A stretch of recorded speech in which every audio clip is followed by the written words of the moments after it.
What's going on, guys? Welcome back to Fish Aquatics. Today I'm going to be talking about what to do with your aquarium if you're going on vacation.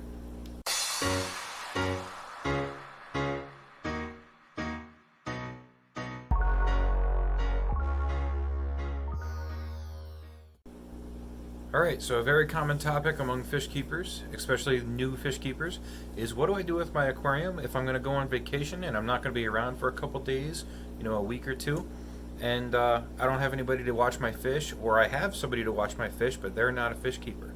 So we're going to cover those topics today, and the first topic that I actually want to go over is going to be aquarium maintenance, right?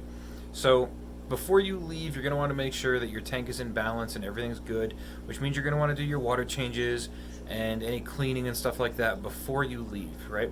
But you don't want to do it the day before. You want to do it about 2 to 3 days before.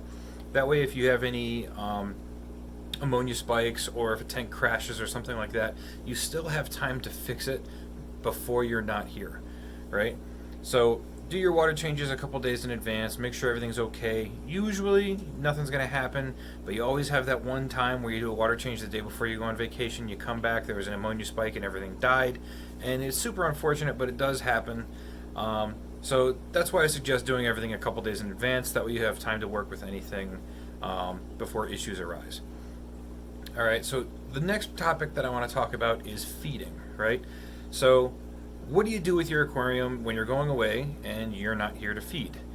So a very poor option that a lot of people think are a good option is the aquarium block feeders. Now, I do not recommend that you use the aquarium block feeders. If you go to the store, they're the big block. They say feed for 7 to 14 days. Some say feed for 3 days. Some say feed for 5. And you just drop that block in the tank. Do not buy those. Those are absolute garbage, and they do not work. All they do is they foul the water in your aquarium. They're going to cause an ammonia spike. If your fish don't eat them, they're just going to rot. And in my experience, all those things happen, and none of it is any good. You're going to come home to a lot of death. Your tank is going to be very, very messy. It's just a disaster waiting to happen. A lot of people say buy these. Do not buy them. They are junk, and you're going to ruin everything that you want. It's just not good.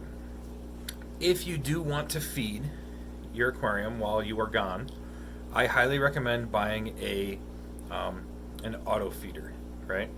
And there's a lot of auto feeders out there on the market. A lot of them are, reviewed well and reviewed bad. I've had some bad ones in the past, and I've had some really good ones. The one that I use currently costs $35 and is the Eheim auto feeder. So this is the Eheim auto feeder that I use. It's digital display. You can set it to feed up to 4 times a day, and you can select how many rotations of the drum you want, whether it be 1 or 2 per feeding, right? And then if you wanted to, you can always walk in, and if you like feeding your fish and seeing your fish eat, you can always just click the button. The drum rotates like this. It'll drop however much food you want. You just click it 1 time per rotation, and it'll feed, right? So like I said, you can program it up to 4 times for a day. You adjust the amount of food that you want to feed with this little trap door right here, and the food just goes in here. This little door comes off, and it's all this big. Best part is no cords, right? 2 AA batteries run on this, and it's very lightweight. It just rests on the top of your tank. Usually you just set it on the back of your aquarium. Usually there's a slot back there where either your hang-on back filter or your air line goes in, and just set it up if you're away to feed once a day, a minimal amount, and that way it doesn't cloud your aquarium or cause ammonia or nitrite or nitrate spikes if anything was to happen. And just keep it minimal, right? You don't want to go too crazy. But that is a good option. I do use auto feeders. However, like I said, that one is $35. So it is quite expensive, especially for me with 20 tanks, to set up $35 auto feeders in every single tank. So a lot of other people will ask somebody, hey, can you come over my house and feed my fish? Not a big deal, but generally speaking, those people are not going to be fish keepers. So you don't know how much to tell them to feed your fish, because if you say just give them a pinch of flake, a pinch is very different to different people. It could just be like this little tiny bit of food, or you're talking like a big pinch, stuff like that. So you could be feeding your one guppy, you know, a huge amount of food, and it's just going to rot in the tank, and then you could end up having ammonia spikes and fish die and things like that, and that's just not good. So generally, that is what I do. I have somebody come feed my fish, and if you're going away for a week, what works out really, really well are pill holders, right? You go down to your local dollar store, these are $1, and they've got your days labeled, and you can put exactly how much food you want in each one, and then when whoever you have over is feeding your fish is going to feed your fish, you could have it set up every other day, or you could have it every day, and they just open this up, dump it in the tank, and that's it. They're done feeding that tank for the day.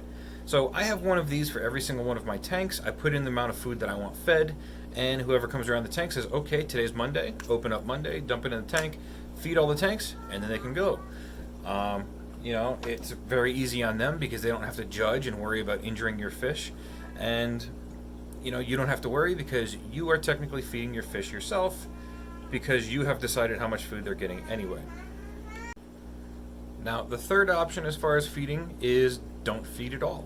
And a lot of people get confused by this by, you know, if I'm supposed to feed my fish every day or every other day. If I'm gone for a week, you want me to not feed my fish?